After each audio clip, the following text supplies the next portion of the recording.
Now, financial sector players are calling on the government to settle the 29 billion cedi debt owed to contractors and power generators, as this is negatively impacting non-performing loans of banks and rendering them insolvent. Ahead of the presentation of the mid-year budget review next week, we put the spotlight on the banking sector to access the key soundness indicators, the current issues facing the banks, and the expectations ahead of the mid-year budget review. We have more in this report I put together. The government in its 2024 budget and economic policy indicated that the banking sector remained sound despite the lingering effect of the domestic debt restructuring. The total assets of the banking industry stood at 250.7 billion Ghana cedis as of the end of September 2023, representing a year-on-year growth of 14.9% from the 218.1 billion Ghana cedis in September 2022. Assessing the key soundness indicators so far, however, Dr. Richmond Echiahene, a banking consultant, says that contrary to reports of a thriving banking sector, the industry is still facing liquidity constraints. So apart from that, I think the post-DDEP, the banks collectively looks to be doing well. The sector could be said to be doing very well.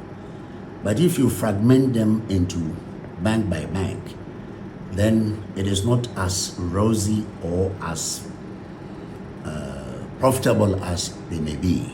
Making huge losses. I can conveniently tell you that they are making huge losses, which has affected their capital. The 2024 budget and economic policy also stated that the non-performing loans NPL ratio rose to 18.0% in September 2023 from the 14.1% in September 2022. The industry's NPL ratio went up to 6.7% from 3.5% during the same period and the review.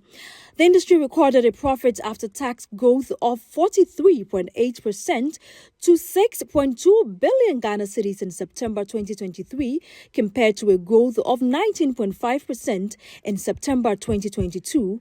Touching on the issue of non-performing loans, Dr. Richmond Echiahene pointed out that the NPLs of the banking sector have reached near distress levels.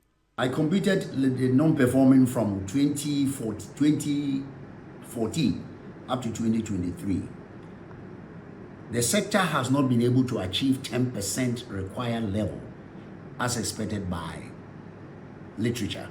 According to one of the literature published by the IMF in the 90s, says that any banking sector that has more than 10% non-performing, that banking sector can be said to be in fully distress. Non-performing is a big an albatross on the bank, which I believe the government should work hard. Either ring-fence the existing debt of about 29 billion or find a means of reducing it. And this thing has been going on from 2014, not 2024. If the solvency is questionable because of non-performing, the question is that why have we allowed the banks to be insolvent because of non-performing?